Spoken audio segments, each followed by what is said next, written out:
Okay, good morning, everybody. Everybody's well. Welcome to the Boost. Hope everyone's doing great. Have a great day. Meaning makers, thinking through the pieces here. How do we create meaning? What is meaning? What's not meaning? The hard part about life, if we really want to jump into our lives a little bit and start to pick it apart, is that because of the world that we live in, a lot of what we're going after really are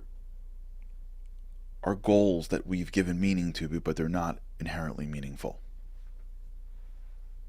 And this is really where we have to create distinctions between the goals that we have and their inherent meaning.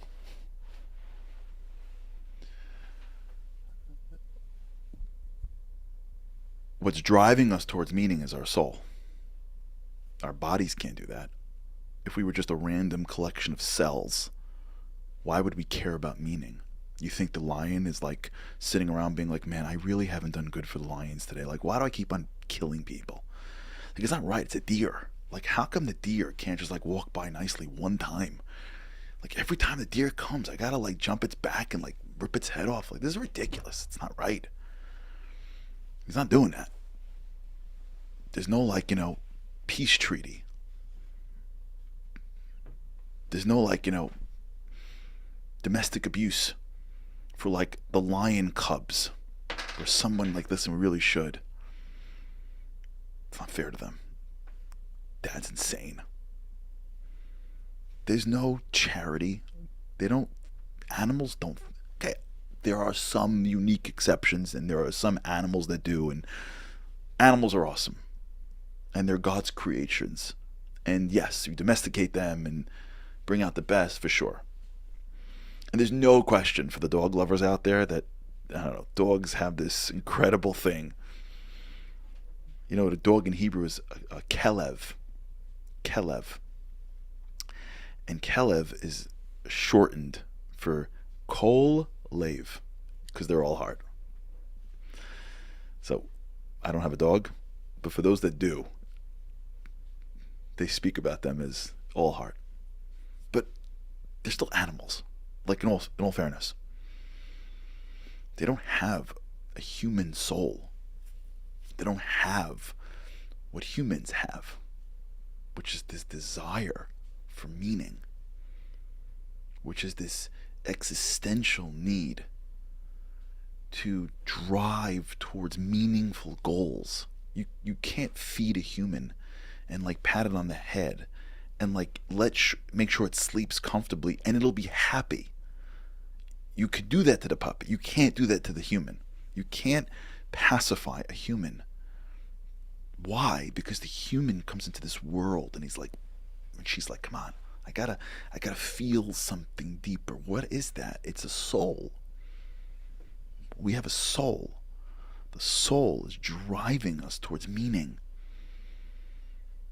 The soul requires that life has something more to it. Now, in truth, you can turn it off pretty much. You could totally take the volume of that soul and like put it on mute. You can condition yourself for sure over your life to use the call of the soul and make it be meaningful to something else. Right? If every time that soul calls inside you, you say, oh, what it really needs is another series on Netflix, or what it's really asking for is to start talking about the season, or what it's really looking for is I want to go out and date more, or I want to, whatever the thing is that I'm trying to collect. I want to climb the ladder. You could do that. And over time, as the soul calls for meaning, we just attach it to things that are materially meaningful until the soul's voice starts to get more and more silent. But you can never satisfy it. You can never satisfy it with this world. The only way you satisfy your soul is by looking at this world and bringing out the soul of the world around us. That's how you satisfy it. Spirituality is not a nice thing to do on the weekends. Spirituality is the process of bringing out the soul of the world. That's the power of rituals, the power of studying certain things. That's the power of connecting to the divine. That's the power of taking your life and driving it towards extracting the spirituality of what you do. You could have two doctors and one engaged in a spiritual practice and one not. You could have two lawyers. You could have two moms. You could have two moms. And they're doing the same stuff, but one is in the process of digging into a meaningful spiritual goal of raising children.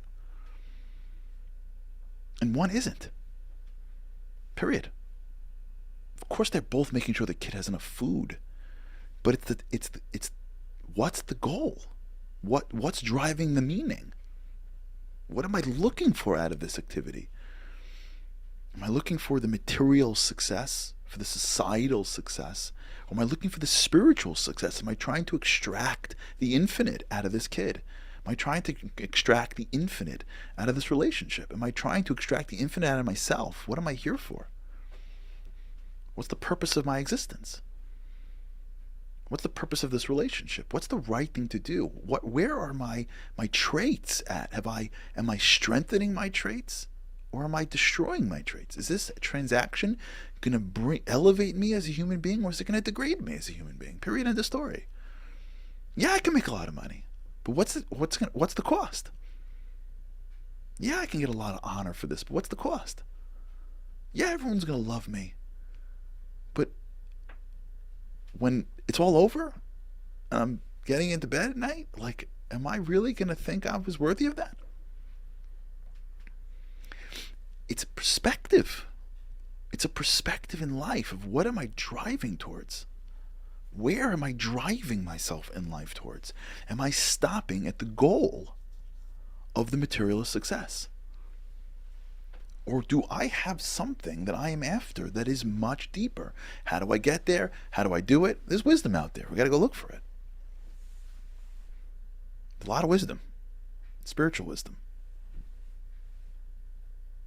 If you can study it, if you can engage in it, for sure. But we have to desire it. That's the step. The step is the feeling of wait, and then what? Okay, I hit this, and then what? Okay, I get this, and then what? Like, what happens? What do I get? It's just a made-up goal. It's not real. It's just that our society values this. I'm going to hit it, and then what am I going to get for it? It's not going to satisfy me to my core. It's not going to really, I'm not going to, the thirst that I have for meaning is not going to be satisfied with some trophy that society put in front of me and I run like I'm in some kind of like human race. There's a carrot dangling in front of me and people are cheering. That's what I'm looking for in life. That's it. We go round and round every year. Seasons come, seasons go. Night, day, sun rises, sun sets. Winter, spring, summer, and fall. All you got to do is call. Like, that's it. That's what we're doing all day. Round and round and round we go. Carrots in front of us. Everyone cheering for us. People betting on us. Like, what? This is it. This is it. This is the extent of my life until like we get too old. Then we're like, I don't have that strength for this. And then we start like thinking, oh my gosh, what's really important? And then we shift our lives around. We start giving away all our money to charity. We start talking to our kids again. Like, what? This is it? This is the game?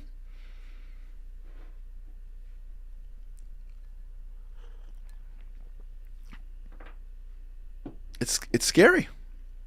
Unless you think I'm being too hyperbolic. I'm being too hyperbolic on purpose. Clearly, it's not black or white. The world lives in gray. But if we want to live fully satisfied lives, that resolution that we're talking about really is a cover for something. It doesn't mean we shouldn't be healthy.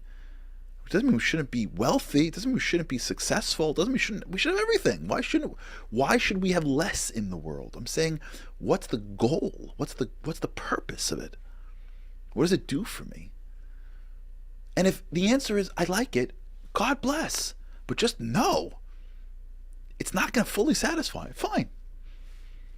Dessert doesn't fully satisfy. We still have dessert. But we shouldn't for a second think that's the meal. It's okay to have dessert in life, but not to make that the meal. Because if you make dessert the meal, you're 3 years old again. That's what 3-year-olds do. They make dessert the meal. And have you ever sat in a meal with people before? You'll see. I don't know if I said this before, but you see this all the time. Go to a meal with somebody. If you keep Shabbat and you have a Shabbat meal, if not, maybe there's a wedding or a holiday or Thanksgiving or wherever you have a meal with a lot of people. Wherever you have a meal with a lot of people, adults and kids, you will find the same thing. The host, or should I say really the hostess, sets up the table nicely and has to like account for all the kids and who's sitting where and his politics, and the kid wants to sit next to the parents and the one kid wants to sit the right. And the minute the meal begins, everyone under the age of like 7 is gone. Gone. The entire meal. Unless you have like, chicken nuggets and Franks and Blanks. Gone. And then the hostess says, all right, guys, time for dessert. And there's like radar. Like the kids like hear it. They could be 10 blocks away. Someone's like, dessert.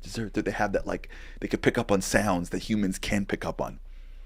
And then before you know it, like bees, they like locusts from the 10 plagues. They surround and everyone's, and mom's like, you didn't eat anything. No, this is fine. Mom's like, no, don't you? Kid's like, what are you talking about, Ma? This is dinner.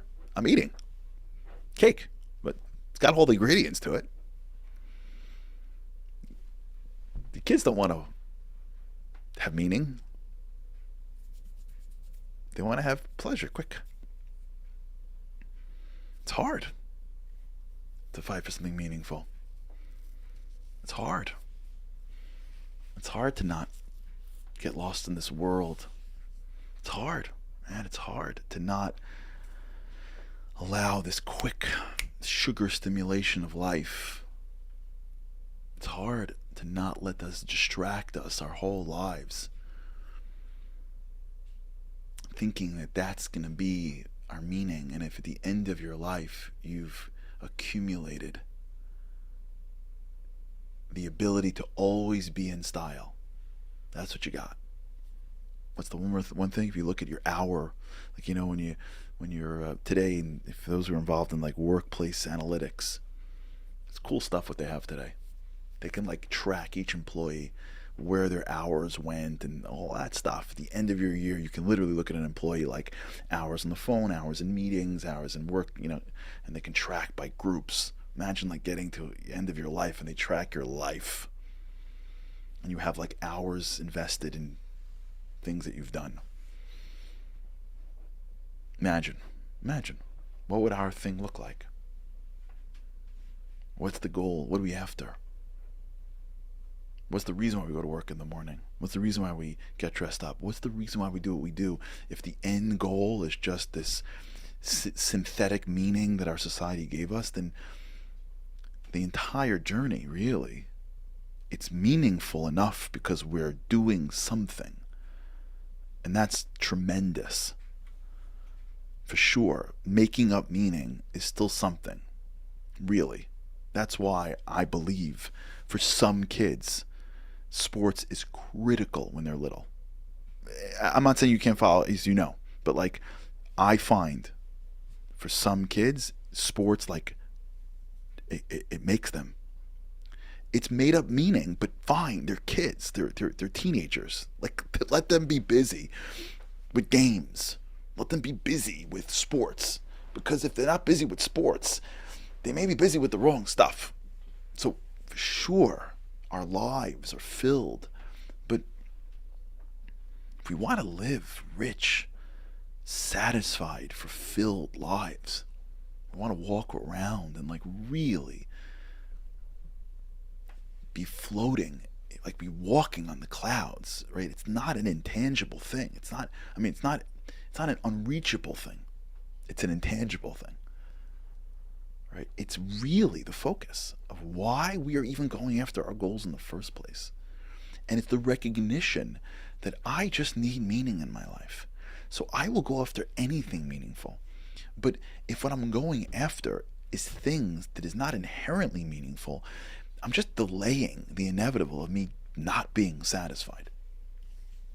Why don't I take my life and my goals and I'm not in any way saying that I've done this. I'm just sharing it with you. We're all the same. Why don't I take my life and ensure that it contains some real significant spiritual goals? How I deal with my relationships and my kids, my career, my jobs, my weekends, my hobbies, whatever. Volunteering, charity, helping people, whatever. Studying, whatever it is. If I can drive myself towards meaningful goals that are inherently meaningful, and my search for meaning is not just a synthetic, better that than nothing, but it's inherent. Now we're talking about real meaning. Now we're talking about real satisfaction. Now we're talking about getting up in the morning and we're bulletproof. All right. I hope you think about it over the weekend. It's a lot I think it's a lot. Okay, everybody, have a great weekend.